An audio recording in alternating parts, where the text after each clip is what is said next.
Welcome to the Next Dimension Podcast, your portal to an extended reality. Every week we talk about the hottest topics in XR and let you join the discussion live on MRTV. And now, get ready for another exciting episode coming up.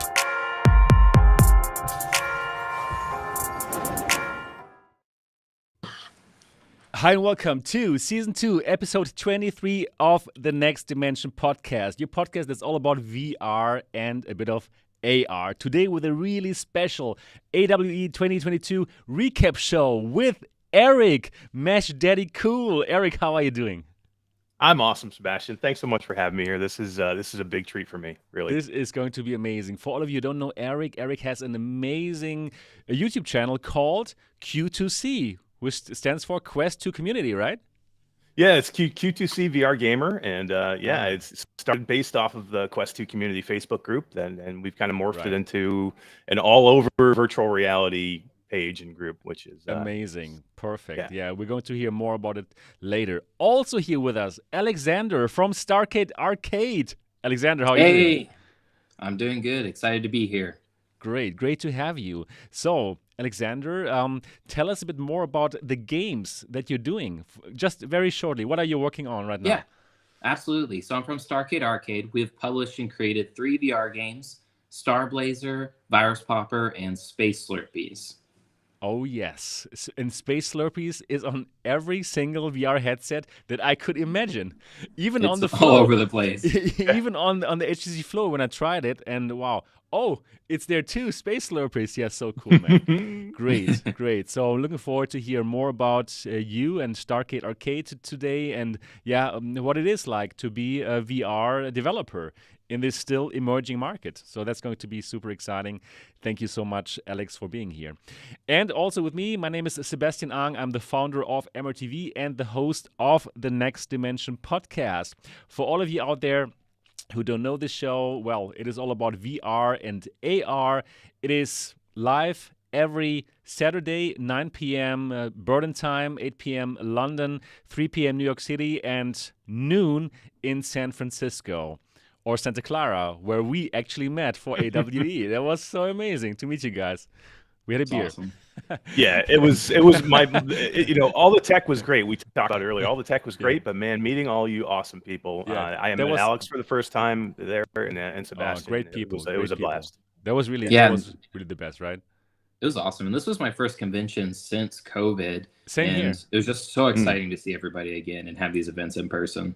Exactly. That does make a difference, right? Video chat and stuff like we do now is nice, but really being there in person, it is still unbeatable. Right. So that was good. Yep. So this show every Saturday, and you can also listen to it on iTunes, Spotify, everywhere where you can find podcasts. And if you enjoy this podcast and if you love it, would be amazing if you would give us a 5-star review. You can do so on iTunes or simply get out your iPhone or iPad, open the podcast app, which is pre-installed, find the Next Dimension Podcast, give us a 5-star review, and that would be the best way to say, cool, love that show, please come back every Saturday. And we're now finally back after a hiatus of a couple of weeks, but now we're back. All right, cool. Now, before we get into our topics and today's show, we're going to do the recap of AWE. We're going to talk about what we enjoyed, what kind of things we saw, and which things we thought were super exciting. But we're also going to talk about the Pimax Crystal. When I was on the plane to the US, actually, they did the Pimax Crystal event, and only after I came out of the plane, I had to find out what it is, because I was not briefed before by Pimax. So just like everyone, I had to find out what is this about, and I haven't actually talked about this on the channel. So I'm looking forward to find out what you guys think of the Pimax Crystal. It's It's you know if Sebastian doesn't know about it, it's pretty damn secret. It's pretty secret if Sebastian doesn't have it or know about it already. Yeah, exactly. Yeah. Like I was searching my place here for the device, but it's not here. You're like, where is it? Yeah, where is it? Normally I have this stuff before. I know. What's going on? When we met at AWE and we were talking, and I was like, I'm like, how was the Pimax Crystal? And he's like, I didn't try it yet. I have no idea. I have no idea how it is. I'm looking forward to try it out. Yeah. All right. Anyways, before we go into the topics, first of all, we would like to understand a bit more about our guests. So let's start with you, Eric. Eric, how does your normal work week look like as a owner of the Q2C channel or a co-owner? Tell us a bit more about your life as a VR YouTuber. This is your full-time job, I understand it? It is now, yeah. Just recently. That's so cool. Tell us more about the whole thing, please. You told me the whole thing, but please do it again. Yeah, absolutely, yeah. It really happened recently, and really at AWE is where it really kind of took effect. I had decided like about a month ago to basically start doing things in virtual reality full time, either working for developers or working with publishers. And then at AWE, I actually took a job and signed a contract with Andromeda Entertainment. That is a publishing company that publishes Audio Trip and Sound Self and a couple other titles that are going to be coming up. And they're a great publishing company, and we're going to be starting a brand new division of that company that I'm going to be a part of. And I'm going to be, in business development and partner relations with them. So very happy and excited, to doing this is a dream for me. So yeah, when you make a decision, like I made the decision about a month ago, basically to say, look, I'm going to leave my job, which was a good job. I'm going to leave my job and not do that anymore. And then making that jump into doing something that you love can be very rewarding. So it can be worrisome. It can be a tough decision to make. And that was where I found myself the last month. And but when I did it, I felt really good about it. It gives me a lot more time for my channel. You talked about the channel. We do have a huge Facebook group. It's about 170,000 people that I run with. 170,000? Wow. Yeah. Huge. Man. Yeah. MRTV is a crazy. joke, man. No. Facebook groups are a different animal. YouTube channels are so much harder to build than Facebook Of course. groups. Yeah, sure. But congratulations, man. That is massive. That is amazing. Yeah, thank you. I built that with myself and Todd Jackson, who was my partner in the YouTube channel as well. And yeah, we've just become a really good team. And we started a podcast, really got going. I started it in August, just myself doing lives on Facebook. And then I went into doing a podcast full time after that, and it started to restream like you do here with Restream we streamed to 3 different platforms at one time. We streamed to Facebook, YouTube, and Twitch. We're using this great Restream platform, which I absolutely love too. And it's busy. So that's my week. My week is I'm also on a part of the podcast Virtual Strangers with Wes Dillon and Roots, and we do a podcast. Who are not at AWE. No, unfortunately. Maybe next one. They talked about it. I know. I saw that episode where you were talking with them about it. Greetings to all of them. Yeah, they're amazing. They're awesome, and I joined them last September full time, and we do a late night show on Wednesdays called Strangers in the Night. And then the flagship show, Roots and West, do on Sunday afternoons as well. And I've just been very blessed. I've been very blessed this last 6 to 8 months to start doing something I love. And what made me feel about it is myself and Sebastian had a nice talk at AWE, and you kind of like reaffirmed to me that I was doing the right thing, and that you had a similar path, and that made me feel good to know that maybe I'm doing the right thing. You're doing the right thing. And I know it's friggin' scary to make this decision, right? Okay, I'm doing this full time now. Even probably you're not sure, how much money are you going to earn or so, right? But it's working on a passion is just so much better than working any other job. Even though the other job might be okay too, like for me before too, right? But like doing this, it's just it feels so good. Yeah, absolutely. Yeah, and be able to spend more time with my channel. Really proud of our YouTube channel that we're building, and we do a lot there with different types of tech and headsets and game reviews and the podcast. So yeah, it's just an exciting time, and VR is such stung So it's a good time to still get in on these things. And Yeah, we're still early. We're still early, even though now, Exactly. yeah, it does get more into the mainstream, which is amazing, right? With the Quest 2 and what else will come later, but we're still early, in my opinion. Still. So yeah, this is great. It's great to be in it right now. So I think it's amazing what you're doing. Congrats to all your shows. I think you are really killing it, and yeah, congrats for doing it. Thank you very much. That means a lot, man. Thank you. Glad to meet you. Perfect, Yeah. man. Thanks.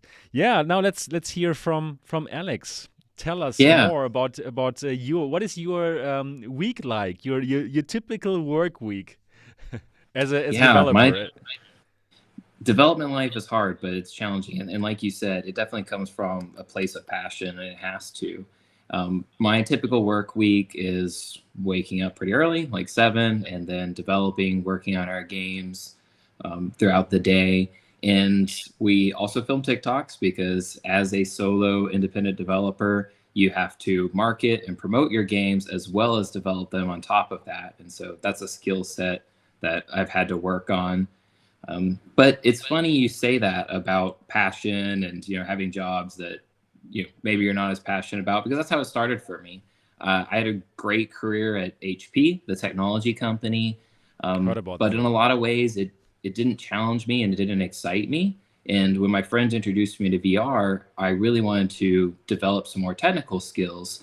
And I thought VR is a great place to start building those skills. And the more I worked in the space, the more I fell in love with it. And I've always had a passion for art as well. You can see some pictures behind me, and VR was this place where I could bring technology and art together. And so over the next few years at HP, I worked to get to the point to where I could do my development full time. I saved my money. Cool. I built a plan to build out this company. So then after 3.5 years of planning, one day I quit my job and am now working in the space full time on all of my VR content and games. Man, congrats. That is amazing. That's so cool. So Good feeling. Yeah, I know. So when you delivered your resignation, did you already have the game ready, the first game, or where were you at that moment in time when you said, okay, HP was nice here, but I want to follow my passion? Where were you at that stage with your developing? We had released our first game to PC VR. This was Star Blazer. It was it got our names out there, but commercially, I would say it was a flop for a number of reasons. It takes a lot of learnings on how to build these games, and we've learned a lot since then. And then we had also released Virus Popper, but that was a free game, so we didn't make any money off of that. And we had not released Space Slurpees, which I would end up doing a few months after leaving HP, and which was our most commercially successful game as of now. So when I gave my resignation, HP knew what I was doing. I was very open about it. I didn't try to do anything shady, and so I had actually filed a compliance case on myself to make it very clear, hey, I'm building the studio. Here's what I plan on doing. So they knew I was doing it, but they also kind of thought, isn't it a little bit early for that? Are you sure you can leave? Really? Yeah. Actually, my boss at the time, she looked at me and she was like, you can't quit your job. You need the money to be able to support your VR work. And I was like, well, that's not true, actually. Okay. All right. Cool. So with the Space Slurpees, you could earn enough money to survive? I could. Okay, now, perfect, in man. true That's entrepreneurial fashion, I put the money back into the company. Yes. So we course. made decent money from Space Slurpees, but then I used the money from those profits to reinvest, and we hired 2 contractors to start working on future content and games as well. Because part of my plan was I had 3 years of savings backed up so that I could just reinvest to the company in the first few years. Right. Oh man, it sounds just like me. I also used my savings for the first couple of years just to make it happen, right? And the feeling is crazy. The feeling is a bit crazy, of course, right? It's a crazy feeling. I mean, wow. Worth it. Yeah, it's worth it though. Cool. So you working completely alone, or you have a little team? Tell us a bit more about that. Yeah, so I work very closely with my best friend, who's my social media manager. It's just something he almost volunteers and helps with. He helps with a lot of the communications. And then we have like a rotating team of freelancers and contractors. You know, we want to get to a more stable point where we have full-time employees, but as it is right now, we usually bring people in as freelancers and specific assignments, especially because when you're creating video games, you require a large variety of skill sets, whether it's 3D animators, designers, modelers, to musicians and composers. And so it goes in and out. There's a lot of people that we work with regularly. For instance, on the music side, Chalk Dinosaur is a musician that has made music for every game that we have published, and so it's fun working with a team like that. Nice. And tell us about your new project, and when can we play it? Yes. So our newest project is an old project. I mentioned Starblazer was our first game. We released it for PC VR. In some ways, if I was to be harsh on myself, I call it a flop. In other ways, it wasn't. A lot of people appreciate what we were trying to do. But we've learned a lot since then. Now, having released multiple games, having released on, nearly a dozen different headsets and VR stores, we understand the VR space well. And in particular, we understand mobile VR well. So now we have remastered, redone Starblazer, and we're bringing it into mobile VR. So for the first time this summer, Starblazer is coming to all your mobile VR headsets. We'll of course release it on Quest as well as bring it to Pico. And there's not a lot of space strategy games in that space. Okay. So especially, So what is Starblazer about? Please tell us. Yes, Starblazer is a real-time strategy game. It's multiplayer, so you're competing against friends, other players are matchmaking, and you've each got a fleet of ships that you're battling against each other. There's a little bit of like a capture the flag element where you're trying to capture your ship's commander, your enemy's commander. Right. The easiest comparison I make to you is if you're familiar with StarCraft, imagine that, but in VR. Okay. Yeah, good. That sounds good. Great. Yeah, this is a great time to release this. This is so smart because this is a really good game that got overlooked. But I think now with the influx of people in and making it approachable, especially with some of the things we're talking about, what you're doing with it, making it approachable now, you're going to hit a whole nother market. So I think this game is going to finally get its due, I think. Thank you. I appreciate that. And you're right. A lot of things have changed. When we did our final release of Starblazer, I guess like 2 years ago, I mean, Quest 2 wasn't around. VR wasn't as mainstream as it is now. There's an entirely new audience out there, an entirely new set of headsets and VR stores that we can publish on.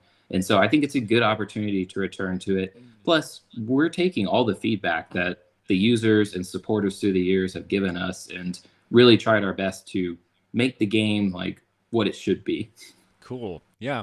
I played it already on the Tobii booth because it has eye tracking. So I can look at the menu and it will directly pop out. It's so cool. I think this is also something that's great that you already put it into the game, the latest stuff. Very nice. And how hard is it to get onto the Quest store, for example, or the Pico store, these kind of things? Quest store probably a bit tougher than Pico store, right? Pico stores were probably like, yeah, come, bring it in. We need Quest everybody. Is like, no. Yeah, Quest is difficult. I mean, the way Meta works is they're very selective on what types of games and content go on their store.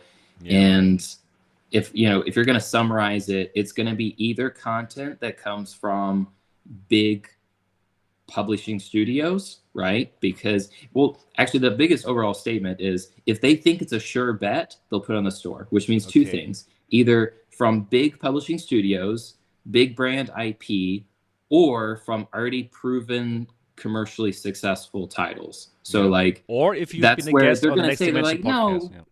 Yeah, and they're going to tell you, oh, we've got smaller indie studios, and oh, we've got these, indie games, and it's like, yeah, after they already proved they could get 300,000 downloads on Steam. Right. Got it. So it's not going to be so easy. Yeah, right. But anyways, we hope that you're gonna make it. Thank you, appreciate it. Yeah, and then Pico is interesting. Yeah, Pico. Yeah, we got through Pico because actually HTC helped a lot in getting our brand out there. Okay. Because we launched on both the Vive Focus 3 and the Vive Right. Flow, and then that's kind of what I think got Pico's attention. Okay, So- perfect. I've actually tried it on the Flow. I have a Flow right over. Ah, there. you have a Flow. I have a Flow over Nice. there that I don't use very much. But Yeah, when me I neither. do Not it, my favorite I do jump headset, into I some must say. I do jump into some Slurpees because it actually is a good headset to play Slurpees on. Probably that's about Okay, the only game that's probably good that's to a play. Yeah, you're right. Right. Are there more games still? Yeah, maybe. there are some. Yeah. Yeah. Before we go to our AWE topic, one more question, Alex, as developer, how complicated is it to bring a Quest game to the Pico store? In your opinion, like how complicated is it to make this conversation happen on this? Bring it from here to Yeah. there. So in general, whether it's Pico, Oculus, or the HTC headsets, the best advice that I'd give to developers is fully embrace the updated SDKs, specifically OpenXR, OpenVR, and like the XR toolkit in Unity. I mean, that's been a lifesaver for us because I know a lot of other developers, when they're porting to some of these newer headsets, I got the feedback from these companies that like some of these teams are really struggling because they were trying to port old legacy code onto these new headsets.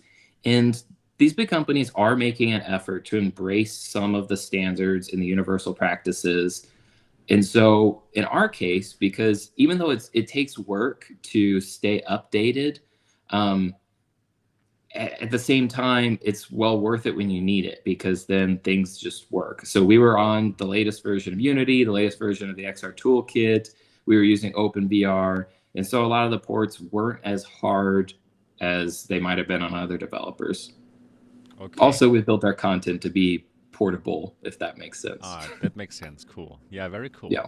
Very interesting to see now all the games on the Pico. I have the Pico here, right? And the store is quite okay, not bad. And well, the games play very similar. So I was thinking, like, how tough is it actually to bring the games over, since the hardware basically is the same, like the Quest 2, right? So yeah, very interesting. Cool. Yes. Great to get some insight into this. All right, but now let's get into our main topics here. And first of all, let's start with the AWE, with the AWE recap. So I think we all agree the best thing is to meet all those people. And I think at AWE, what is amazing, everyone is just an XR enthusiast, right? Did you have the same feeling for that show? Yeah, for sure. Oh, absolutely. Because I was at CES and I was at GDC this past year, and they were really good shows. But the VR, AR, XR world is still small in those shows. They're you're tech right. general. GDC is all gaming, but this is the first show that I went to that was all about virtual reality, augmented reality, mixed reality. So it was all of our people, which was great, which was amazing.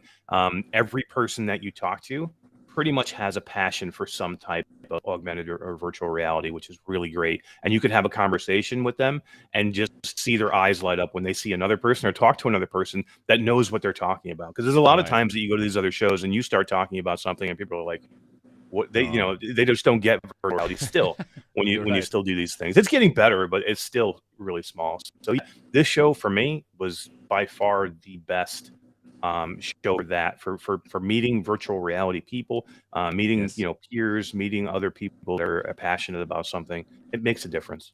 It's cool. Do you have the same feeling, Alex? Absolutely. I think it's the most concentrated show of like VR content and users that I've been to. The only other one that was close was Oculus Connect, because obviously that's obviously also everybody around I've never Oculus been at to the Oculus time. Connect. Yes. But kind of like Eric, most of the shows that I'd been to had been just general gaming conventions. We went to like PAX and G-Star. And while I love introducing people to VR, I also hate introducing people to VR because I want to show them my content, not teach them the basics of VR, right? But you end up doing that a lot at these big game shows. And it was really freeing at AWE because I could talk about VR very generally and everybody understands what I'm talking about because everybody in there has used it before. And that was really nice. Yeah, absolutely. Really amazing feeling to see all of these XR people. And yeah, for me, it was the first time that I went back to the States after the whole COVID thing. Well, it's still a thing, right? But it was just such a good feeling to be back. I always enjoy to meet you guys in the United States of America. I have the feeling somehow I go very well with the vibe there, with this kind of can-do attitude that Americans normally have, this kind of positive vibe. I also have this. I'm really this kind of very positive guy, and somehow I feel very good there. if that makes sense, if that makes sense for you guys. So yeah, I always enjoy to be in the States, and then to be there on that show that was really cool. Yeah. So now let's talk about what we saw. So Alex, what was your highlight from the things that you saw on the show floor? I think one of the most impactful experiences was the OWO Haptic vest. Did you all get a chance to try that? I did not, but I heard from so many people who loved it. Tell us about it. Yeah, so that was a very unique experience. It's this haptic vest that sticks to your skin and simulates these different experiences. So the best way to explain it to people who are listening to this show is if you've ever gone to physical therapy or a chiropractor and they have those like sticky pads that they put on your back, it's basically those inside of a vest. I mean, that's oversimplification. They've obviously done a lot to work on the algorithms, but they're using electrical stimulus on your skin to create different sensations, whether it's bullets or getting punched or getting stabbed, or my least favorite, bugs crawling all over you. They have these algorithms to simulate these experiences. But does it really feel very similar or what? Eerily so. I mean, wow. You definitely feel like you're being attacked. Wow. That is crazy. Did you do the knife stab? Where you feel like a knife stabbing into you and then you can feel the knife twisting? Oh yeah, he did all of it. So they had like an iPad where they were like doing different experiences just to make sure it was working before you go into the overall game experience.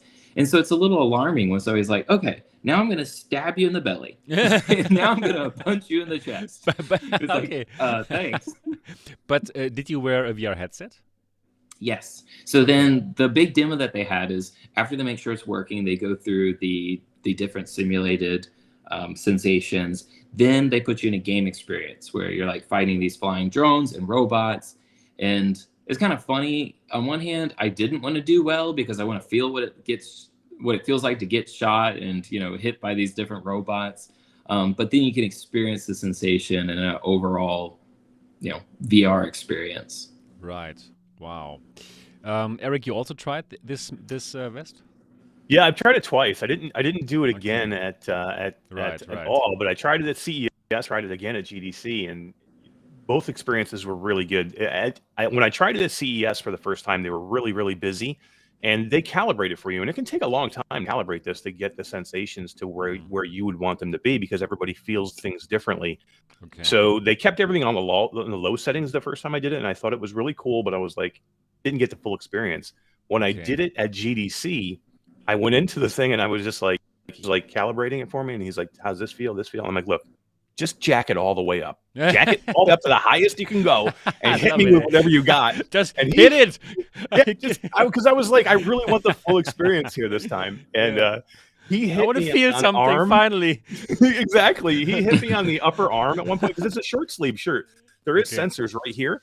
And my arm, I lost control of my arm. It like spasmed. That's how strong it is. And you can feel it because it touches you. It's like wearing a compressed shirt. So it's very tight to your skin. So you can feel it in your rib muscles and your back muscles. And if it hits you right, like I had a couple of them had the couple just turned back down. I'm like, oh, maybe that's a little high. But I go maybe turn it down a little bit. But the best sensation that I had was they simulate a bullet shot where the bullet hits you in the front and you feel the impact in the front. Then you feel the exit wound of the bullet come out of the back of you. Oh my God. And then you sensation the blood trickling down you in the front and in the back. So you have that was cool sensation. Okay, that sounds really good. That was amazing.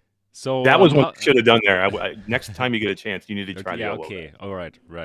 Yeah, just as we said before the show, not enough time. I could not try it all out. We need one more day.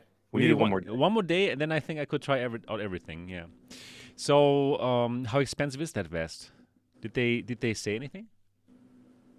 it's between $450 and $500. I want to say. That's Okay, that is I was gonna okay, let you say actually. it first, but yeah, I think it That was is- around 500. That is So actually pretty pretty affordable. okay, right? That's Mhm. that's better than the other vest, the Tesla suit, which is like way more expensive. So Oh yeah, yeah. it sounds Yeah. it sounds very similar in technology, as in like with the electronic current going through your body. Yeah, anyways, cool. That sounds absolutely exciting. I will try out the vest next time I have the chance. Yeah, for sure. Eric, how about you? What was your like highlight of the show?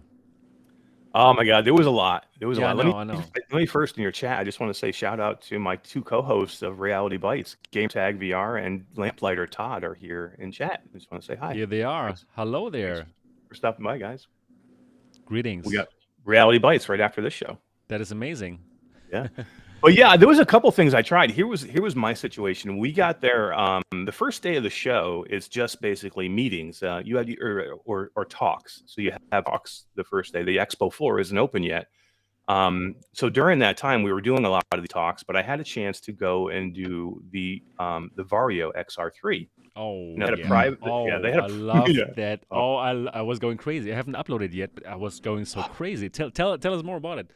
Yeah, it was crazy, and it was the first thing we did because again, the expo floor is not even open yet at this point. So there's no technology really seen. It's all about talks and things like that. It's all about doing like Alexander did a great talk there as well with Toby that I got a chance to go see. But that's what it is for the first day. But that day, we actually got a chance to go into a private suite over at the Hyatt Hotel and do the Vario demo. The problem with that is it's the first thing I saw. And everything else paled in comparison to the demo. It was absolutely amazing. I've never seen anything like it before. And the version between VR and XR in that headset, it will blow your mind. Did you guys both get a chance to do it? Yes, I also did it. And to tell our viewers and listeners, what we were checking out was the XR-3. It's their mixed reality headset. So it has a very nice, high quality color pass through, something that we haven't seen until now. We are going to see it with Cambria, right, and the links. But right now, if you want really amazing color pass through, that is going to be the XR-3. Right? It's not made for us, it's made for industry, and you can tell why. Like, yeah, it's so good. It's unbelievable. It's so cool.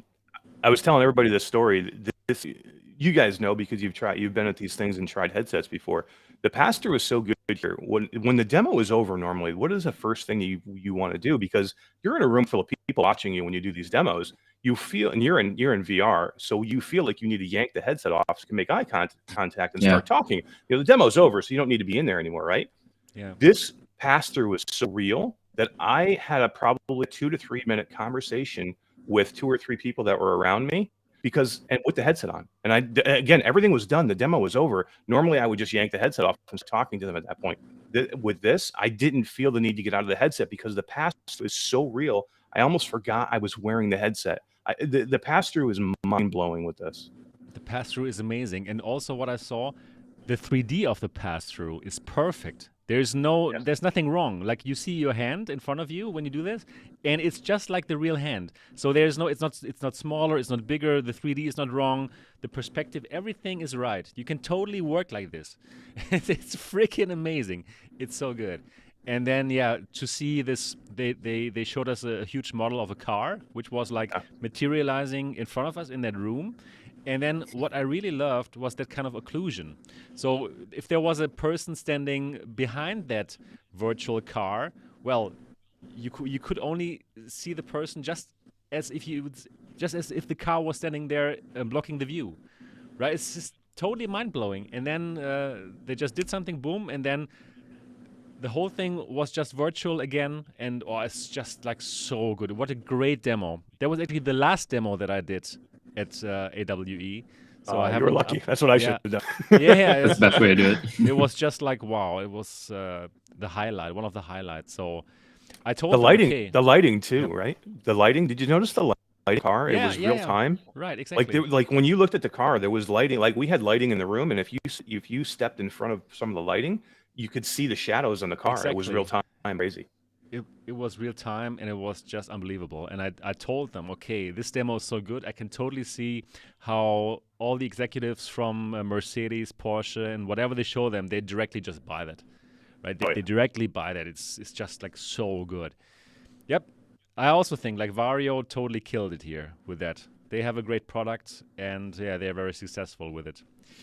Cool. Yep, I also agree with that. This was really good.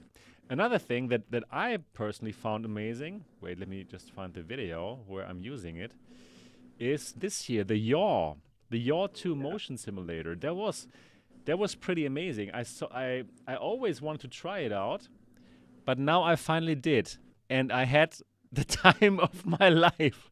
I'm not sure if you watched this video, but I'm using it here sometime later here.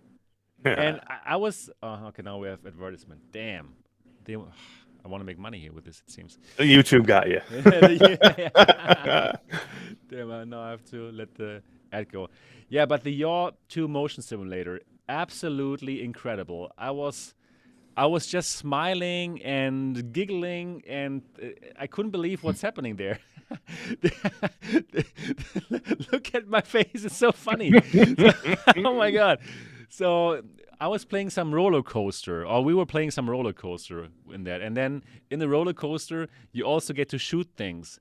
And I was just like so amazed by it. I was just thinking, okay, if I have this thing, I don't need to go to Disney World anymore. I have all the rides at home, all. And it just felt the same. I'm telling you, it was so similar. Did you try it out? I didn't get a chance to try that one, but look at this. Oh, it's so good. It's so good. I did try it. It's amazing. And I think we talked after this. We were at a party after this, and we were talking. Yeah. And I think we both said, I think we're both getting that. We're both going to try and get this next, right? I want one of these. This is the most desired thing that I want next. Yeah. You know, I love hardware, really. But this is really on a different level. And I can just imagine, like I'm a tall and heavy guy, you know, like 94 kilogram, and this thing had no problem like shaking me around and doing all this stuff, and it just felt so much more immersive than without it. Yeah, I want it, and it's not even like so super expensive. Probably $2,000 or $3,000. Yeah, it's not cheap. No question about it. Yeah, but for what it is, it's affordable, right? But for that kind of thing, it was just a killer. So I mean, to your point, like, what's a 4-day pass to Disney World plus plane tickets plus hotel? Exactly. Yeah. Right. And you even don't get your nice food that you can get at home. Yeah. Right. Oh my goodness. Everyone needs one. I'm just can imagine how amazing like flight sims would be, or racing sims, or any of these sims where this kind of movement will help you with immersion, right? So yeah, Yaw 2. So the only it's amazing how smooth it is too, right? Yeah. Like I've tried other motion simulators, and it can be rough. Y'all can be rough when it wants you to be rough, to have that feeling of being rough. But when it's supposed to be smooth, it is so smooth. Like there's no like jerky movements that would like throw you around. Like I've seen them where they almost shake people's headsets off. They're just too much. You know what I mean? And it's not here. And like somebody I think was asking in the chat, like, what do you think of wear and tear or use over this? I think it's really well done, really well made. So you don't have a lot of that hammering, jittering, where you would have things fall apart quickly if you were using it a lot. Here again, you can even see where you are in here. The movement up and down, you are moving a lot up and down, but it's actually smooth when you do it. It's not like it's not bouncy or anything like that. It is, exactly. So anyways, I had to get out of this really fast because the night before we had a party. We did. Yeah. And then I was feeling a bit like, I need to get out of this very soon here. Yeah, right. but it was really good. So wow, Yaw 2, that was also one of the winners for me, and I hope that they can get their production ramped up as soon as possible, because I think the only problem is that they have is that they need to produce it, mass produce it, and send it out to people. I think if you order it now, you can only get one in December or so. So this is the limit that they have right now. But wow, that was really good. Cool. And what I personally also really enjoyed was this here. Let me show it to you. Yeah, there different kind of cool things. The light field monitors. Have you seen the Sony Oh my one and the God. Leia one? Yes. It was super shocking for me. Yeah. There was a couple of good ones there, like 3 or 4 really good Oh, really? there. Okay, okay. Leia stole the show from me, I think. Yeah, Leia That was one, though. amazing. Yeah. You're looking now at the Sony one, but I think both were pretty amazing, honestly speaking. But yeah, also like the Leia one a lot. So I was not aware like how far we are with technology, honestly speaking, with this 3D technology. So when you looked at this light field displays, it was perfect 3D without glasses. Perfect 3D. It was just mind-blowing. And the resolution was also close to retina, right? As in like you can't see pixels anymore. It was just like perfect 3D. Did you also have the feeling? Yeah, for sure. It's mind blowing. It doesn't. If you guys are looking at the video here, this does not do a justice of what we're really seeing. What you're Exactly. seeing there, it's full blown like Minority Report type. If you've seen that movie with Tom Cruise, it gives you that effect of this image floating out to you, and it looks very, very real. Yeah. It's amazing what they're doing now with these displays. I feel like this is always the hard part of this industry is if anybody watches a video of something, it doesn't do it justice. Once you see it in person, though, then it's mind-blowing. Exactly. And this is definitely a good example of that. Yeah, right. Exactly. Here in the video, you cannot really tell, but it was mind-blowing. And let me also show you the other display from Leia. That was Leia was so good. I had not heard of Leia before. Had you? And they blew my mind. I also. It's a company I'm going to keep an eye on. At the party the night before. Yeah, right. I met them. I met one of them, of the guys who gave me the demo later, which was amazing. But then before I hadn't heard it. And the great thing is, this tech is ready. It's there. They are looking for customers to build that into laptops and stuff. And just think about if you had a laptop that can do that. And they also showed some 3D movies like Batman. And okay, it was just like so much better. And I couldn't believe that we are so far already with the technology, and that what we look at right now is total shit. Exactly. Right? Yeah. I mean, it's ridiculous. Like the 3D effect of this game, this dungeon war or whatever, it was just perfect. And now he's showing me the 3D movie, also, of course, way better here. That was just so convincing. It was just so much better than what we have right now, looking at these 2D screens. So, guys, what do you think? How long will it take until this is like totally normal? Well, I think from a technology space, it's going to take some of your premium hardware developers to embrace the technology. Because you all mentioned, I think Leia is a great example because you said, have you heard of them before? And I think this was the first convention that a lot of people had heard for them. Yes. Believe it or not, I remember meeting them a couple of years ago. Oh, really? When they were developing, working on technology, trying to find hardware partners. And I mean, that goes to show like how long it takes to truly develop this technology and get it right. But when I think about them as a company, they have to find the right partners. They have to find the ones who are willing to invest in premium technology and premium experiences. And like laptops and PCs, as much as I hate to say it, your super mainstream market is not going to get this technology until it's in the premium devices, looking at like Apple and ones like that. And then people start to experience it and then start to see it as something they can't live without. Okay. Some of this new technology is only going to be mainstream once people really believe that we can't live without it. But it's going to have to start in a premium space with hardware partners that are willing to invest in it and take the chance. And that's tough. Okay. It is, but I sounds think a bit like VR. Yes, right? Yeah. But I think if they're showing what they're showing here, if they can bring this to some of the big boys and show these people like, HP or some of these big manufacturers, you're going to see them. They're going to have their minds blown too. And they're probably already working on this anyway. I would say most likely all these I would say within 2 years, we'll see our monitors will no longer be flat Hopefully, man. crappy I want it dull now. monitors. Yeah. Now that I know what I'm missing, I want it. Yeah, exactly. Right? It's hard to go back watching everything flat now when you've seen that. And there was one also too. I don't remember the name of it now. It's completely escaping me. But you could actually, they had a tracking device set up with it where you could actually take your hands and you could manipulate the hologram, which was amazing. Looking Glass. Looking Could Glass, be? there it is. Thank Yes, you. right. Yeah. Exactly. That was also really amazing. cool. Yeah. Wow, 3D. I like it. I like this whole 3D thing. Heck yeah. Yeah, but Alex, I really like what you said. That's okay. Probably one of the big ones has to take it mainstream and invest a lot of in it so that people will see, wow, what they're missing. Yeah, just like VR, right? Probably we do need that Apple XR headset to show the mainstream, like, wow, we want this, we need this, and have that iPhone moment for the whole industry to understand that, wow, this VR, it is quite good. It is pretty nice. Yeah, Definitely. So and I think you need more people to experience it hands-on, and then you need them to walk away thinking like, I wouldn't want to experience without it.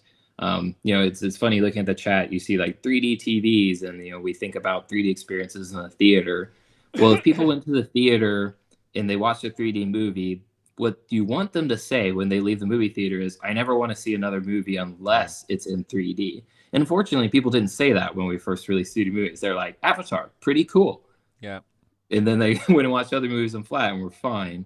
But I think it's getting there. I mean, I think VR is, because I've definitely heard people say like flat gaming doesn't bring them the same level of immersion now that they've tried VR. And that's a good sign. That means the technology is getting addicting. Yeah, it is. Like, I do have problems playing 2D games now. I can still enjoy some, but in general, I want to be in the game. It makes sense. Why would I not want to be in the game? Right? Thank God PlayStation VR 2 is coming. Oh my God, that's going to be so good. I can't wait That's for going that. to change things. That's going to really change a lot. That's going to change the game for sure. Yeah. Perfect. Yes. Yeah, nice. Is there anything else for any of you that stood out in the show? I still have some things here, but if you have some things that I think stood out. One more that stood out to me because of just how much fun of an experience it was, and I think very accessible if we're talking about like bringing to mainstream, was the Tilt 5 gaming. Now I would say, yeah, absolutely, it's I love super good experience. It visually, like, it's probably not the same mind blowing as some of these other ones that we've talked about, but the way users can just get in and start playing with each other, playing on just recap for the audience, it's basically like a 3D game board. If you can think about like in Star Wars where they're playing the hologram chess, it's getting to that type of experience. Users have to put on these glasses and they have these little wands that they use, but it's very, very easy to play. And it's very easy to interact with other players around the table. And it's fun. It's fun to just walk up to this table, start playing in 3D. And I think this plays to what I was saying, where like you want that type of experience where it's just so easy, but also immersive and fun. So that one really stood out to me. Yeah, absolutely. Eric, what are your thoughts about Tilt 5? I love Tilt 5. I'm a same huge here. fan. I'm a huge fan of all of just fan. Fan of the technology and fan of the people. The whole people. This gentleman right here. This is Daniel Nelmar, the bearded bard. He's an amazing person.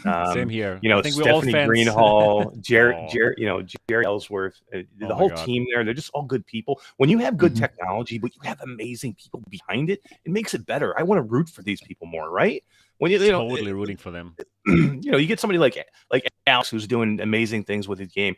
I root for these developers because we've all seen people. There's people out there like, wow, you're great, you're really amazing, but you're kind of a jerk. I don't really like you.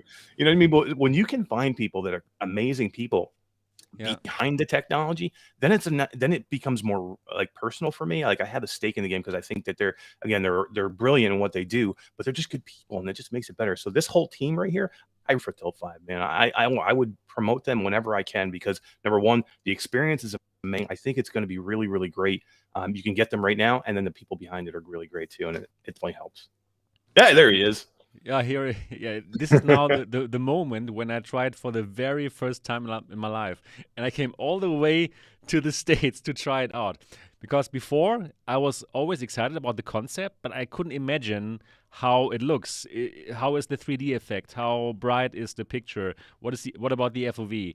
So I was so stoked to try it out myself. The technology, it sounds so interesting because the headset actually, it projects the picture to that gray reflective board, and from there it comes back to your eyes. So it's not like the glasses would directly project them into your eyes.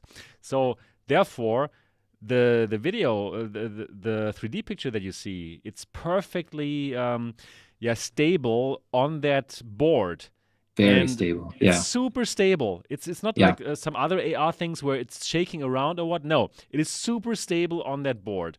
The 3D effect is perfect, and the picture is super bright. Even though we were in that expo hall, right? It's super bright, and it's just really everything that I had hoped for.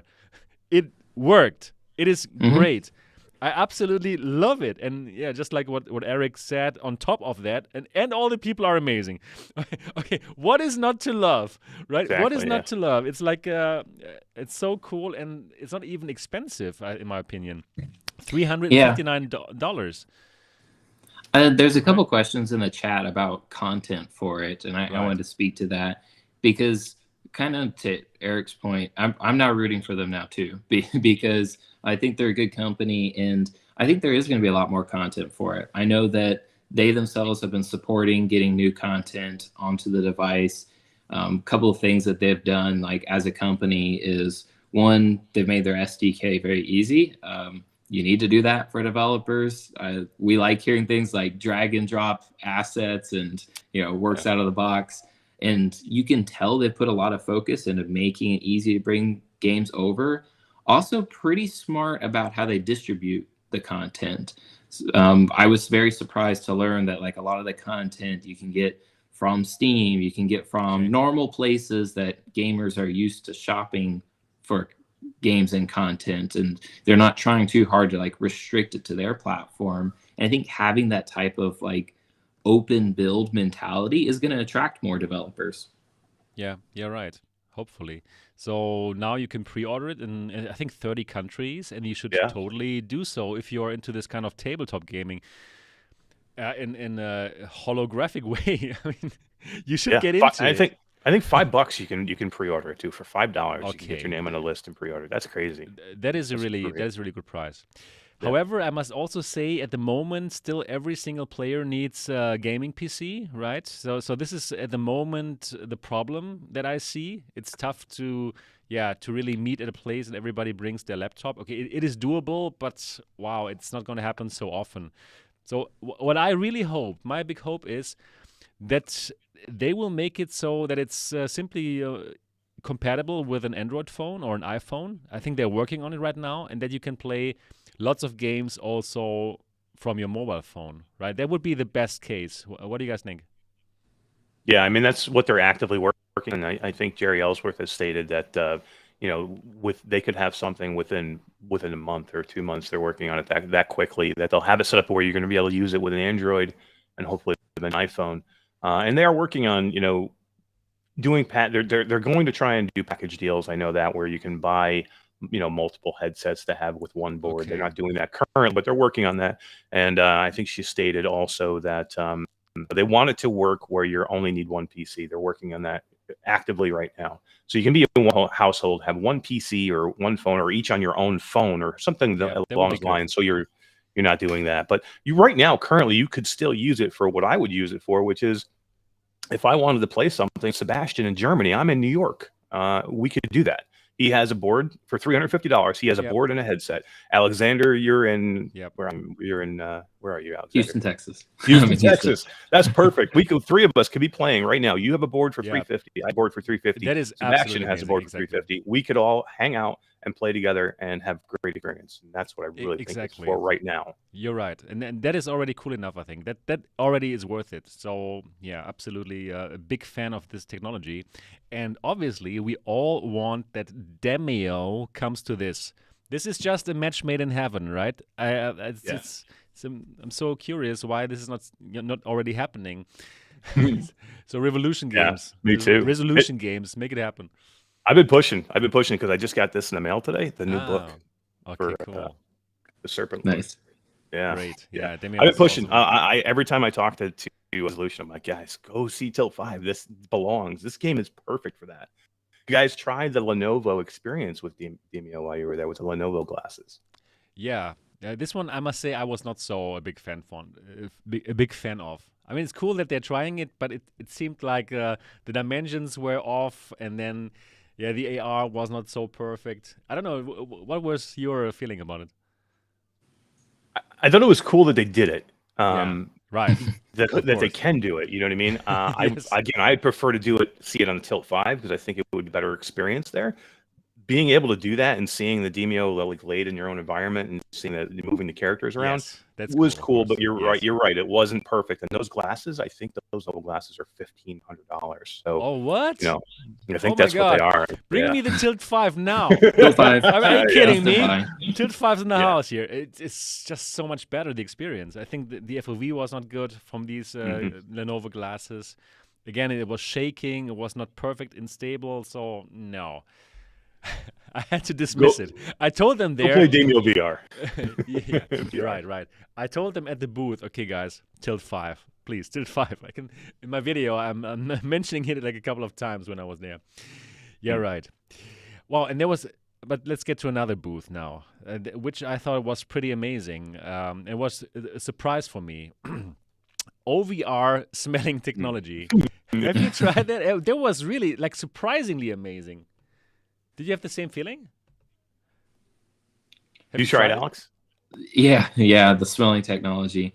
It's definitely an interesting one. Always interesting once you start talking use cases too. Yeah.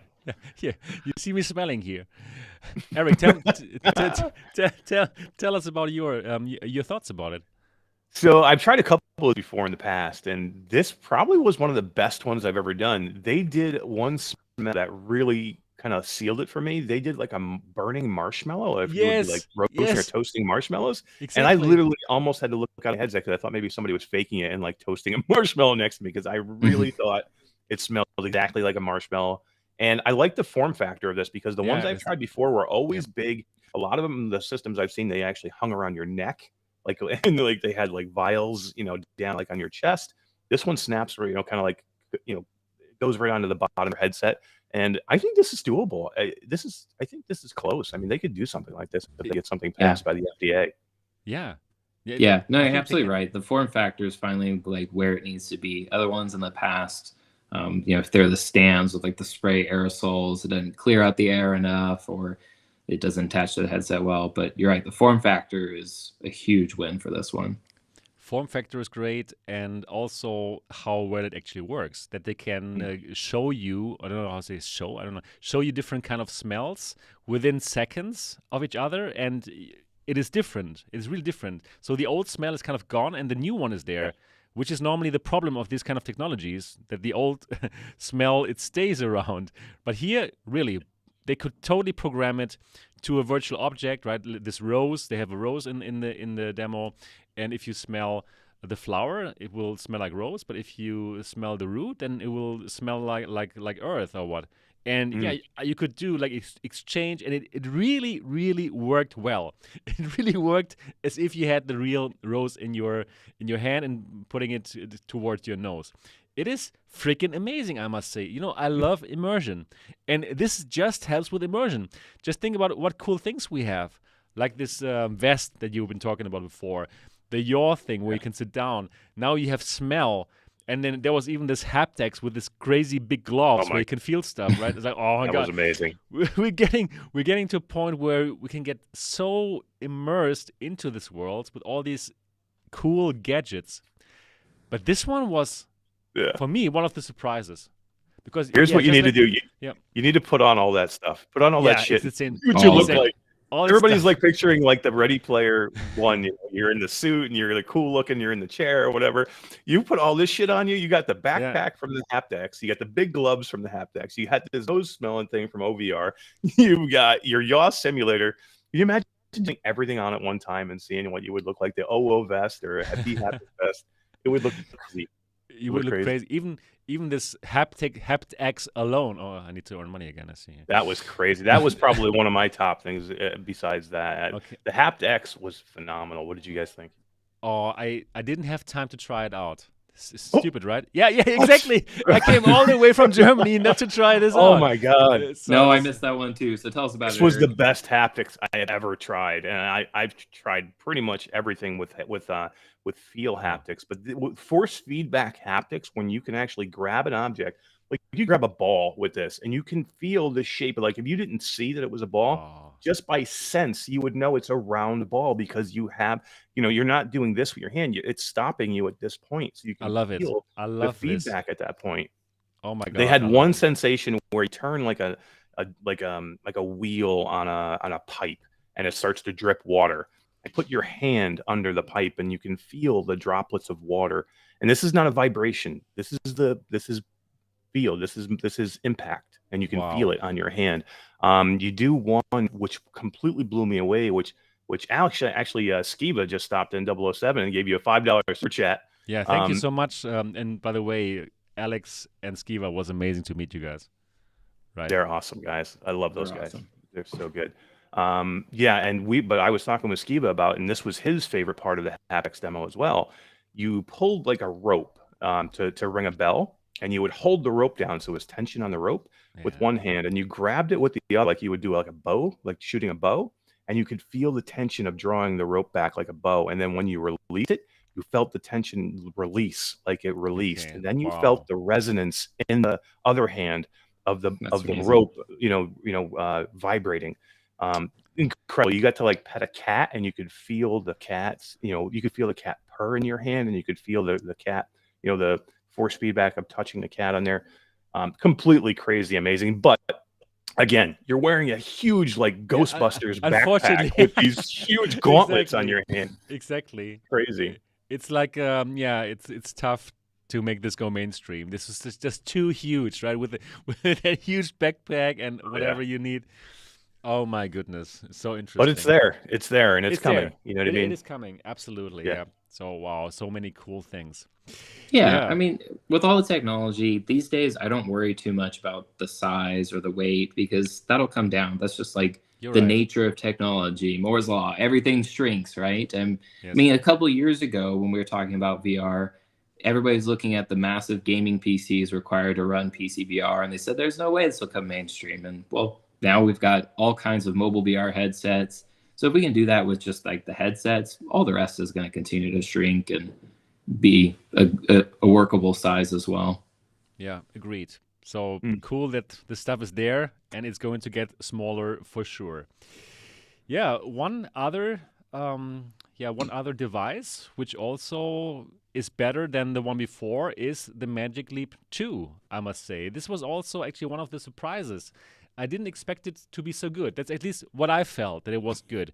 What are your thoughts about the Magic Leap 2? Why didn't you expect it to be so good? I'm curious about that statement. They're okay, back. Because the first one was kind of disappointing. It was all right, but in general, I feel that AR is more going the path that Cambria is doing, or like the Apple device, as in you have cameras and then you have this kind of VR which becomes AR, or like the XR3 from Vario. This really see-through AR that Magic Leap is doing and HoloLens is doing.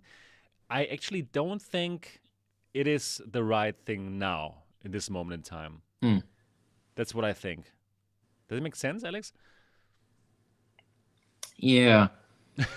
I'm not thinking about that statement. Yeah, I can see that. Right? Because, well, with this device was good, I think, but still, obviously, there is this problem of the FOV, which is not great. And with these kind of devices like Cambria, you do have VR FOVs, like 90 degrees horizontal. And in here, probably you have still 45 degrees horizontal or something.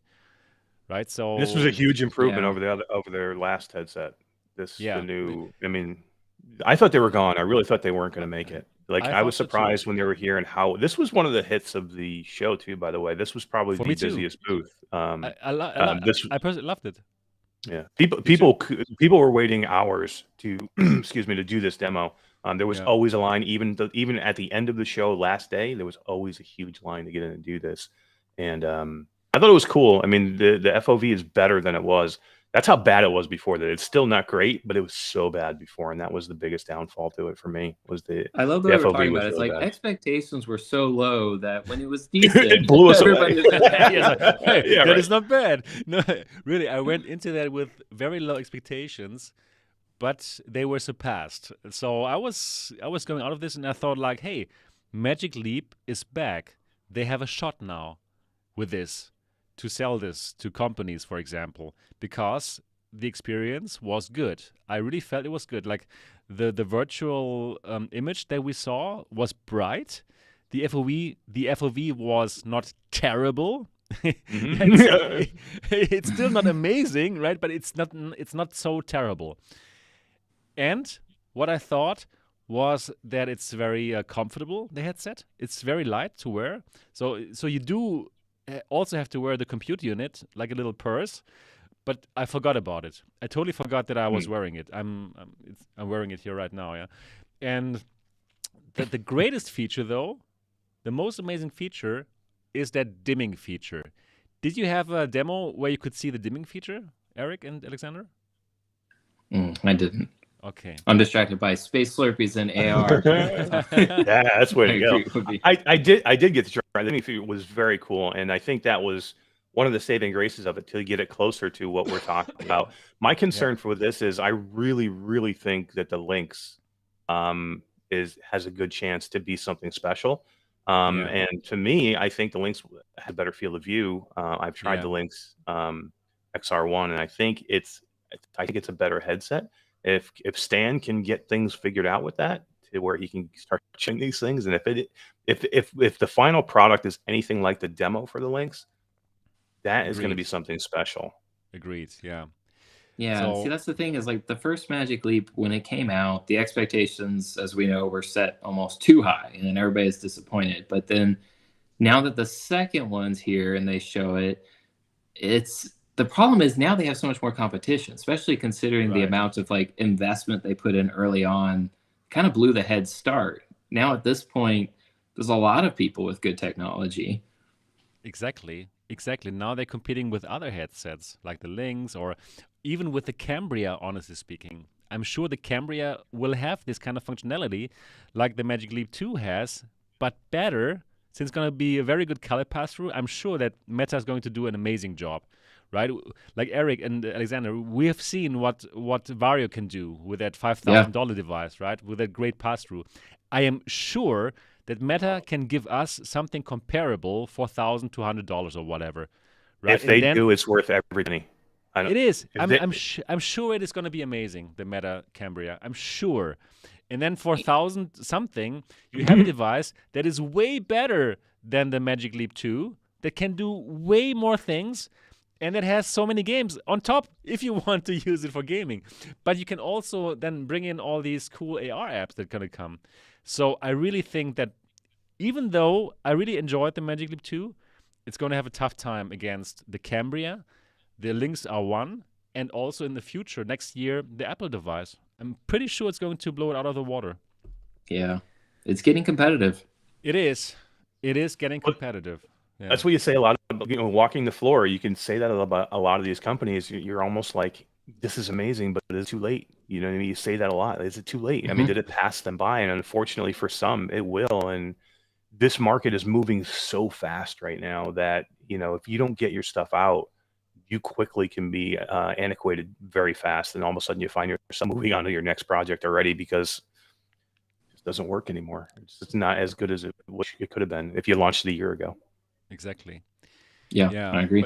But still, it was interesting for me to see that dimming technology. So there's one demo, then suddenly they say, okay, now we're going to turn off the lights, and poof, it's kind of black suddenly. And they can also use this feature not for the whole field, but they can choose which part of your world becomes black, and so they can make real blacks in this kind of AR glass, Wow, that was really pretty cool. So I think the Magic Loop 2 booth and the device itself, it's also won one of these Augie awards of the show together with It Tilt did. 5.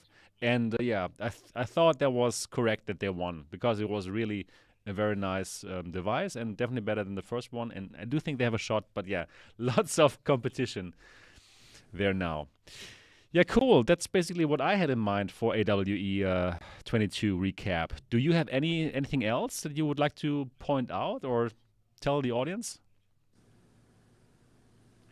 The only other thing I would say, there was some small AR stuff that I thought that was just kind of neat. There was a lot of smaller booths there. That were doing AR with like books. Did you guys happen to walk by this? There was Yeah. some of these AR features where they had these full-blown, hardcover books that had experiences in them, whether it be sci-fi or fantasy or for kids with little animals. And you could open up these books with your phone or your tablet or your iPad or wherever it is. You put it in front of the picture book, and whatever little character is there on the page all of a sudden pops out in AR, and you see it, and you can actually manipulate it and move it around by moving your touching the screen on your phone, and you can actually visualize the entire book this way. And a very small part of AR, I think, and it's AR at its rudimentary level. I just thought it was amazingly cool, and if kids could experience books this way, I think this is the way the kids should learn in the future. Forget about for entertainment, but just regular learning. Could you imagine opening a history book and being able to see, things pop out of it and be real in your space by using, a pad or a phone? Learning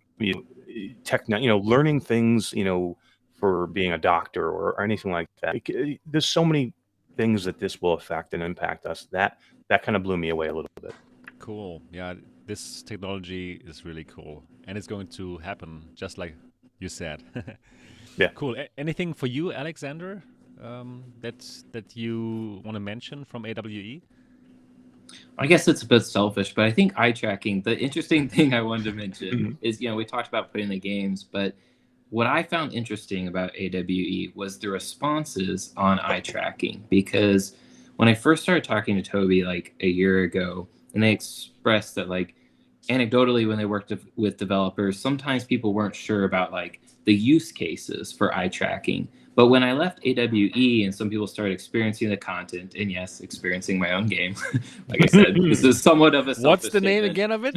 That's Starblazer. That game won. Hell yeah. Starblazer. That Starblazer game. Oh, I also tried it. It was really I good. had a chance to experience it. It was a good experience. Yeah, it was a great experience. Yeah.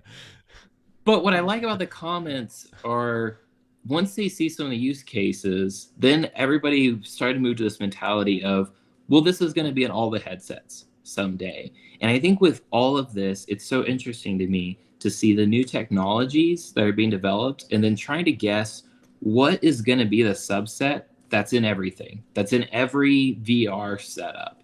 I mean, if you look at like, game consoles, for instance, you can see like lots of different things that were experimented in controllers, like little touch pads and things like that. But at the end of the day, there's still some like table stakes of what goes into a game console or, even with cell phones. And I think VR is going to be like that too, is we're starting to now circle the drain and users are starting to figure out like, what is the bare essentials that every VR experience needs to have? Is it going to be smell and haptics and eye tracking and things like that? I think people are starting to figure that out, but I'm enjoying that experience.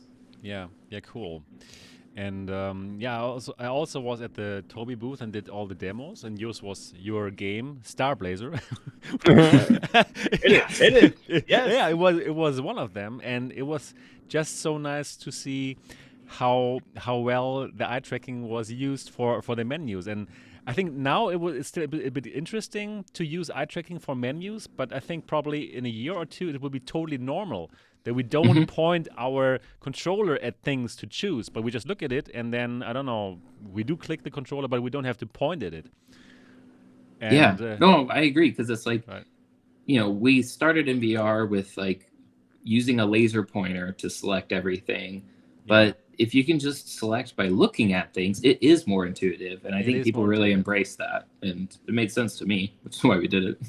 It does make lots of sense, yeah. But I was wondering, also, in the game, can you look at the starships and choose them, or is it just in the menus? Okay. Yeah. So the menu, Right. like in my talk, I discussed the menus and I shared that with the audience because I was like, this is what everybody can implement in any game application. I think you should. And then I also mentioned specifically for Star Blazer, you have the different ships to control, and you've got a massive fleet of ships, and so it makes sense to give the users an extra amount of granularity in their selection and let them be more specific, and your eyes know exactly what they're looking at, right? And so you can look at ships in the game, you can get information, statistics, as well as select them to use them. Yeah, okay, cool. So when does it come out? This summer. This summer. Yep. Hell yeah. Soon. Perfect. I'm wondering, is there any headset that has eye tracking already then? Yeah, the Cambria. Yeah, so I would say available right now, you have HTC has the eye tracking version of their Vive, and then Pico, that's what we developed the mobile VR version on, the Neo 3 Pro Eye. Yes. Yeah. Pro Eye. Yep. Pico Neo 3 Pro Eye. Oh, wow. That is I a have great to name. remember. It's a mouthful. It's a mouthful. Are you kidding me, man? Pico Neo 3 Pro Eye. Who comes up with this kind of name? Not me. Anyways. You could, me neither. We could maybe see it soon on the Pimax Crystal. That has eye tracking. Wow. What a perfect segue. That was probably the best segue ever. It's the talk show host in me. You know how to do that. Yeah. You know how to do that. Exactly. So that wow, I'm shocked how good that segue was. So the next topic. If you're finished with talking about Star Blazer. Yeah. No, that was such a smooth transition. I'm not we have to get exactly. Yeah, so while I was in the plane to the United States of America, this happened. The Pimax Crystal event, and Pimax launched a new headset or told us about a new headset, which is the Pimax Crystal. And the Pimax Crystal is a headset from their new reality series, very similar to the 12K QLED, but it does have a few things which are different. For example, it has new lenses. I'm not sure if I can show them here right now. Probably not. I don't know. Here. Oh, there you go. Yep. These are aspheric lenses. So aspheric lenses means they are crystal clear, very unlike the Fresnel lenses, which have these concentric rings. So these kind of lenses will help us not having lots of aberrations, and especially also no God rays. Like, for example, the Valve Index, which is like terrible, and also other headsets. Most headsets with Fresnel lenses have this problem. Also, just like any headset of the reality series, this is a standalone headset with the XR2 chipset, and I hope I can here are the lenses, right? Interchangeable lenses too. They are interchangeable lenses, so you can choose if you want to have a clearer picture or if you would prefer a still clear picture but a wider field of view. And also noteworthy that actually for these headsets, the field of view is not as crazy big as it was normally with the headsets, with the Pimax headsets, but it is just like a bit bigger than the standard headset. It's still a bit bigger, but it's not like huge. The difference is not so huge. So that is interesting to see. Interchangeable lenses, exactly. Standalone headset, very high resolution for the panels, 2888 by 2888 for each eye. So very high. QLED mini LED technology, so we should get very nice colors and really good blacks. And the device is coming out earlier than the 12K QLED, their flagship headset that they have been telling us last year. So this should be very interesting. Price point is $1,800. Let's see if we have another whole picture of the device here. And also there are different kind of front covers. So actually this is an inside-out tracked headset, a standalone headset, just like the Quest, for example, comes with its own controllers, but if you want, if you're not happy with inside-out tracking, if you want to have the lighthouse tracking, you can also get this lighthouse cover. Pretty interesting concept, in my opinion. Price, $1,899. And yeah, that is not so cheap, though. But it's cheaper than a $2,500 Pimax 12K QLED. So, let's start with Alexander. What are you making of the Crystal? Yeah, I think it's awesome. And while the price point's high, let's also, like, brief reminder, anything that doesn't require a gaming PC is great and already cheaper than things that we've had in the past, right? So that's a good thing. So all standalone headsets and everything with the capabilities, exciting. And then, you know, I'm excited that Pimax is still around and pushing the boundaries. Same here. And, you know, when I saw it, it's like, okay, good. They're back in it. I mean, they're definitely like high-end premium, but, you know, I'll put my Slurpees on any headset. Yeah, so I just wanted to ask, have you like already worked on putting it onto the Pimax store? Yes, tell us, how is the Crystal? Tell us, does it feel put on? Does it look good? Tell us all about it right now. Yeah, I'll be very careful with my answers, but yeah, okay, yeah. Our games will look great on any headset, especially ones with specs like that. Okay. That's a great answer. Wow, that is good. He's good. He's good. He's absolutely good. Exactly. Good. Yeah, cool. Eric, what are your thoughts about the Crystal? Here's the thing. Pimax has put themselves in a weird spot here. I'm a fan of Pimax because I'm glad they're still in the space, right? It would have been easy for Pimax just to bail and just say, look, this isn't working out. We're just going to go enterprise, or we're just going to go away, because they've had their issues over the years. I can tell you this. I recently got a 12KX.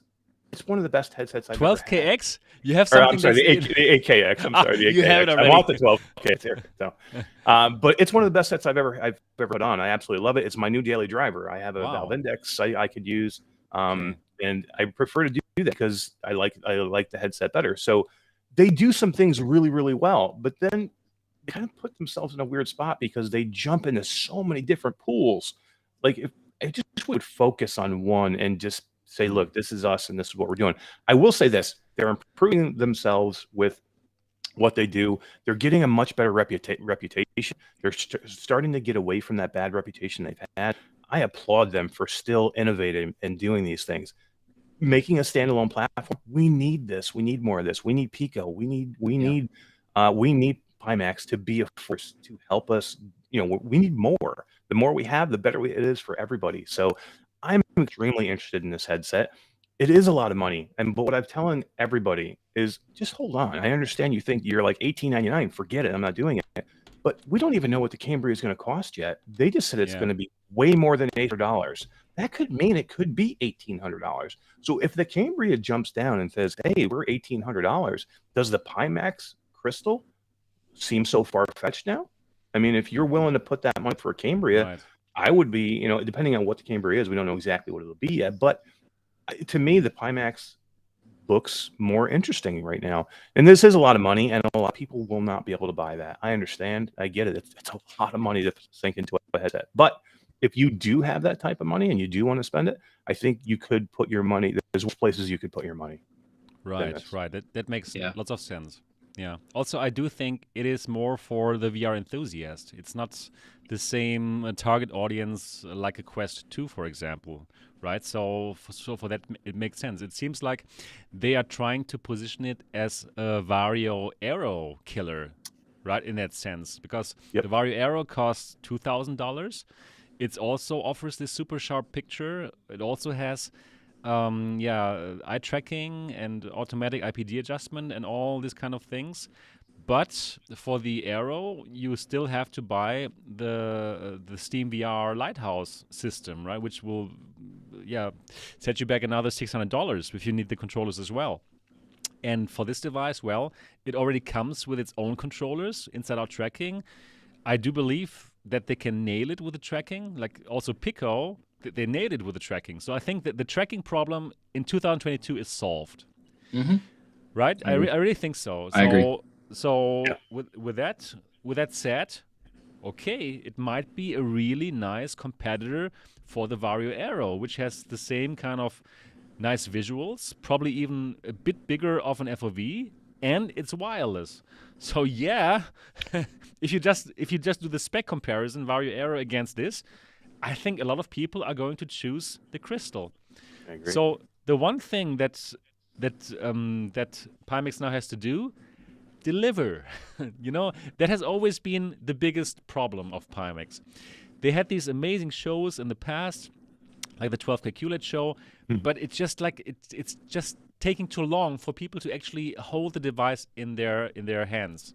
So I do hope that them saying, okay, it's going to come out in Q3 of 2022, that it's going to happen, that we will actually see it and have it in our hands. And if they can pull it off, if people can order it and it just comes from Amazon, for example, wow, that would be amazing if they can really pull off a good launch. And then, in my opinion, they do have a shot in this industry, a really good shot. I think they have, with this device, if it is as good as we hope right now, they have an amazing shot at winning over us enthusiasts. Wouldn't you agree?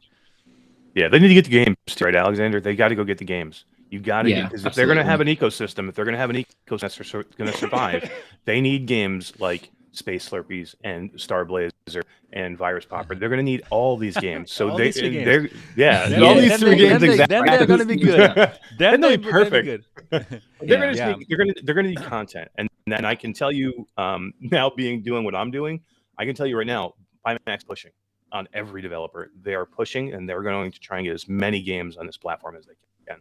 Okay, and they're doing it the right way. I think they're sticking with a lot of the standards. They're sticking with, when we talked about like porting to other headsets earlier, and I said that's what you got to do from a hardware perspective. Like, you want to make it easy for your developers, and I think Pimax is one of those that they embrace the market, they embrace the universal standards. I think they can get the content, because even as developers, I mean, we're just going to whore out our content wherever we can, right? And we do like the competition. We don't want one gorilla in the room. Okay, that makes so much sense. But I'm just wondering, don't you think that the people who buy this headset, actually they don't care about that standalone store? Don't you think they care about Steam VR content and they want to play their games on that headset? I think it's going to be a mixture, because if you're paying that much money for a headset, you're going to want to do both. I mean, that's what they're going to need. I think you're going to have those people that just want it to be their daily driver PC VR headset. But if you're able to play other games that are only standalone, or maybe not on PC VR, and get some of those games, I think when you can give a whole package, the value of what that is, or what that price, the value to that price point becomes much easier to swallow. So I think it really has to be, a whole package for Pimax to make this work. Okay. Wow. Hopefully it's going to happen. I agree with that. Yeah. Now, what I think is a bit alarming is that I don't have the headset here. Exactly.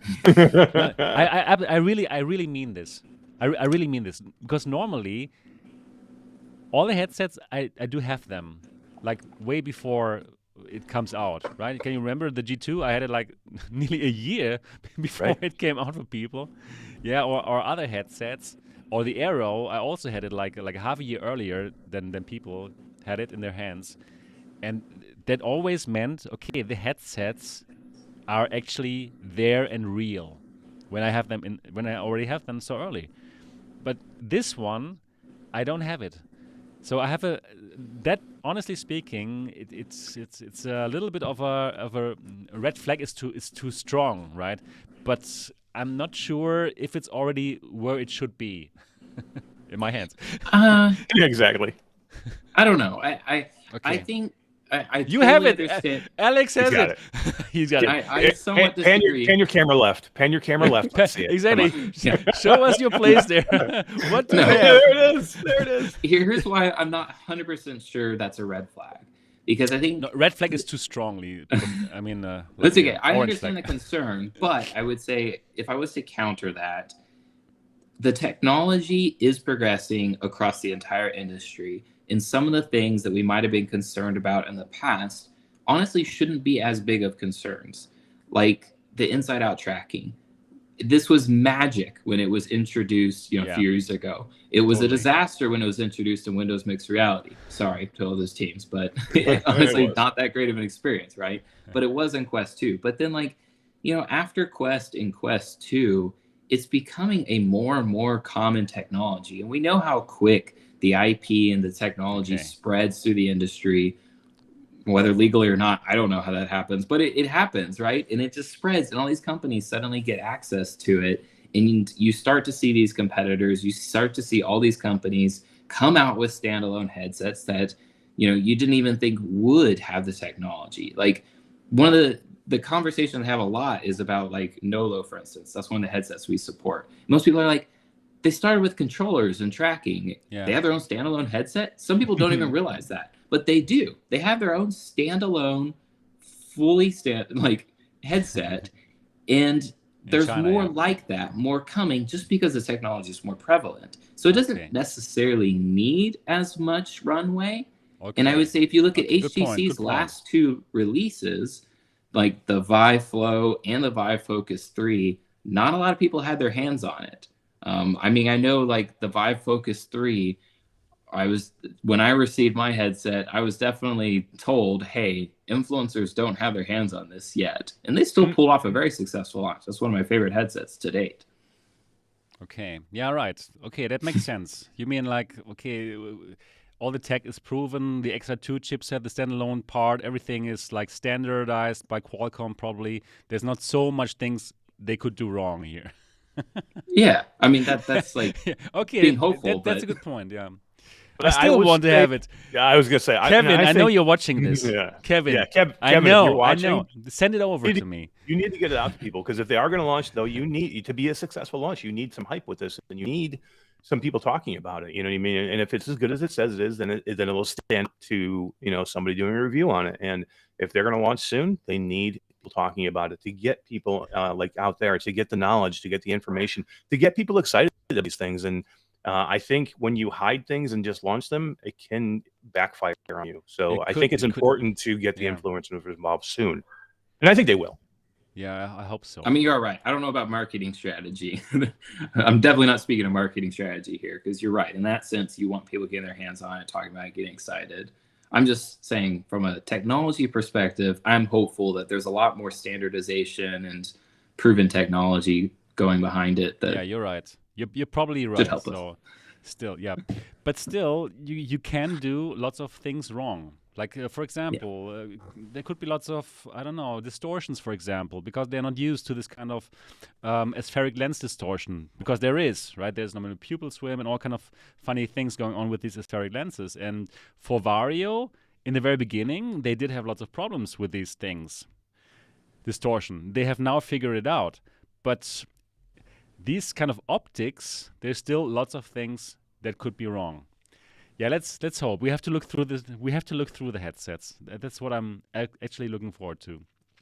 Now, what do you guys think about the price point? So 1,900 versus 2,500 of the 12K QLED.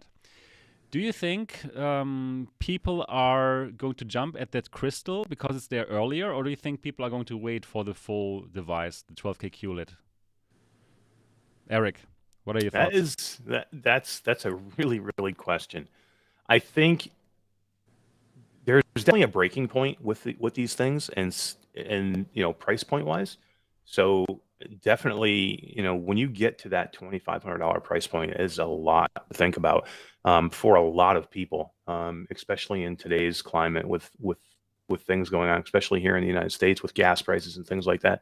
People are not spending money as they were even a year ago. So, of course, that's a lot of money. It's a lot of money. But when you get to an enthusiast, that will be buying these things, I think $1,899, is definitely much more approachable. And if you can do close to the same thing, at 12K is going to be a very niche market, very, very niche market, where I think the Crystal has a chance because of the package and what everything it can do. I think it's more approachable, and I think with what's in it, it has the potential to be the better bargain or deal. Okay, what are your thoughts, Alex? Yeah, I agree. I mean, we know they're going for the premium space, and there is a market for that. But at the same time, even if you look at premium type of products, like let's say Tesla, for instance, there's still your upgrades and your ultra premium. That's an even smaller market that just doesn't usually hit as well. There's still that sweet spot. And so I think Crystal is definitely closer to that sweet spot. Okay, got it. Now, what I think is interesting, to say the least, is this kind of program where you can trade in your old Pimax headsets. And that is only true for the 12K QLED. So if you have an 8KX, you can trade it in for the same price that you bought it. Could be like $1,500 or what. And then get the 12K QLED for that price minus this $1,500. So you can get it really cheap.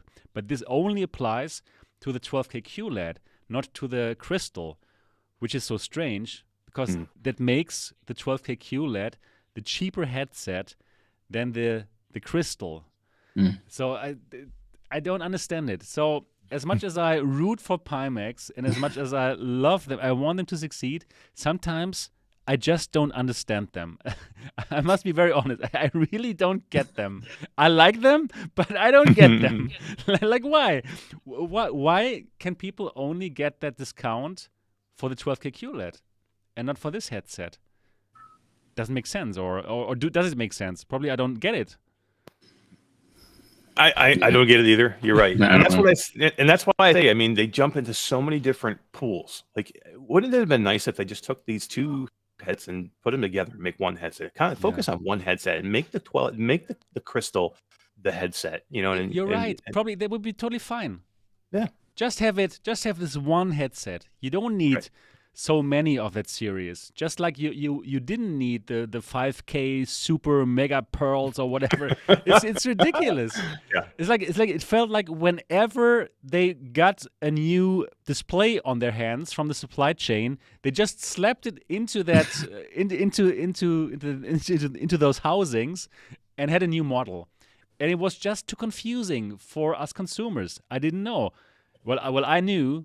But normal people didn't know which headset to buy. 8K Super, 8KX, 5K Super, 5K whatever, 5K Plus. It's just too confusing. What is your offering? I totally agree with Eric, with you. And I've told them, I said that several times already on my show, that this is too confusing for us consumers. Why not have this one headset, exactly, the Crystal, and it's their flagship thing. It's amazing. And they put all their resources, all of their development resources into that thing, and that's what they're known for. And I'm sure they would sell like crazy. Yeah, I agree. I mean, in general, I think all brands should simplify their marketing to a simple product line and really just focus on delivering a few things really well. I mean, I would say that for any business, so I agree. But sometimes you might see this happen. Find market fit. Yeah, and you might see this happen. You might see the 12K QLED kind of like ease away, and maybe they start focusing. If the Crystal is a bit more of a hit, or if it pays off on what it's saying it's going to be, maybe they'll see, and maybe they'll kind of like put more of their eggs in that basket. Yeah, hopefully. Also, what I still cannot understand is the following. This is the Pimax website. It is so bad. It's like, I mean, does it make sense? Immersing into the metaverse with any headset purchasing, the accessories kit, enjoy. I mean, I'm not a native speaker, right? I'm not an English native speaker, but that sounds wrong to me, right? I mean, they need some localization. They need some localization, right? Yeah, you're right. They need some localization. Yeah, right. But well, they have, right? They have people who can speak English on their team, right? Like Kevin, obviously, right? So I don't understand how things like this can happen. I just don't get it. I just don't understand how something like this can happen. Yeah. Hopefully they're spending all their money on develop and just not paying anybody to do this. I didn't understand how it could happen until I tried to start learning Chinese, and then once you understand like the grammar of other non-English languages, then suddenly it's all totally the grammar different. mistakes start to make sense, because you're like, oh yeah, Yeah. If that was directly translated in Chinese, yeah, of course, I totally get it. But what I don't get is when you have like English-speaking people on your team, like the person who made the presentation, or Kevin, or Survivor, or any. Why isn't there one guy who would look at this and would just tell the team, "Hey guys, please, this is like a very bad on us, on our whole image, to have this kind of website which looks super ridiculous there, right?" So I don't know. Yeah, Alexander, do you still learn Chinese? Yes. Yeah. Actually, my girlfriend's Chinese, so now I have to be dedicated to learning more Chinese. You need to teach me. 我说一点你说一点点中文，很好，很好。Yeah, my wife is Taiwanese, so I learned it. So that's very exciting. Nice. Yes, it is. Okay, cool.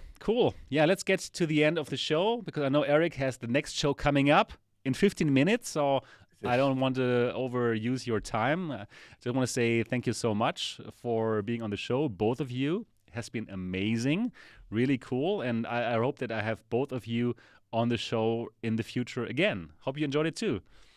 Definitely. Thanks for having us.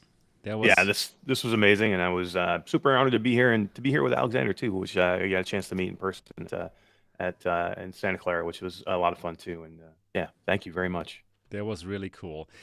Yeah, so absolutely, all of you, please check out Alex's games. Yes, Star Blazer. Yes, and please. Space Slurpees, which is on anything that you can put on your head. Pretty much. We try. Exactly. Yeah. Exactly. And absolutely check out Eric's YouTube channel, Q2C. And also definitely all of the amazing talk shows, like the talk show which is coming up. Eric, come on, plug it now. We've got Reality Bites coming right after MRTV, the Next Dimension podcast, 5 p.m. time. We've got myself, Gamertag VR, and Todd Jackson, Lamplighter, are going to do a nice little show wrapping up probably some of the showcase and see what's going on for the week on Reality Bites. Come join us. Perfect. This would have been the next topic, the upload showcase, but you know what? Just watch it on Eric's show and on Gamertag's show and on Todd's show. There you're going to go into all the details of what games have been shown there. Amazing, definitely. And yeah, thanks so much for coming onto the show. Yeah, for all of you out there who are watching right now, give it a thumbs up. Definitely. And again, if you enjoy the show, the best way to say thank you is with a 5-star review on iTunes. Get out your iDevice, find the podcast app, find the Next Dimension podcast, and do leave us a 5-star review. And really do it. Don't just say next time. Now. Get out your iPhone now and do it, because it does help us a lot. All right. And that's everything we got for this week. Amazing show. Thanks again. And looking forward to see you all in the next show. Until then, bye-bye. Yes, we're still live here. This is the little moment of cool down. Love the cool down moment. Yeah, right. The cool down moment. Really great to have you on the show. And yeah, but the best thing is really that we met in person. Right? Yes, I agree. The magic happens through this. You guys would not be in this show if we would not have met in person, right? I think 100%. I love it. It's so good when you can. I love that we all can talk to each other like this, and that's an amazing thing that we can still do that. But you can actually see somebody in person. It means more. I think it does. It just the connection is definitely better, right? Yeah, exactly. Yes. No, it was awesome to see you in person. I'm still trying to figure out what's the next show we're all going to. Are we all going to Lisbon? I think I will, because it's so easy for me. Right? It's just like 2 hours. Finally, I have the short flight like you had this time probably. Yeah. And so I think I will be in Lisbon for sure. Yeah. So I'm going to Toronto. I think has a VRTO. It's a small expo, but I'm going to go to that, and then I'm going to go to PAX West in September. Oh, nice. Yeah. And then there's Immerse World too in Miami. I'm going to do that. Okay. Or you could come to Gamescom in Cologne, Germany. I'm doing that too. Yeah, that would be good. That is the biggest game. That is the biggest game show, Alex, for you. Yeah, it would make sense. Yeah, that'd be a good one. Yeah, Gamertag has been telling me that's like an amazing show. It's like one of the best shows really I've ever been to. Yeah, so I'm interested in doing that. Gamescom is really good. Perfect. Yeah, then we're going to see each other in Cologne. have a German Oh, beer. yeah. Finally. Oh my God! Not the Coors Light that you were drinking. Yeah, that was like water for me, honestly. Oh my God! Yeah. Yeah, for sure. All right.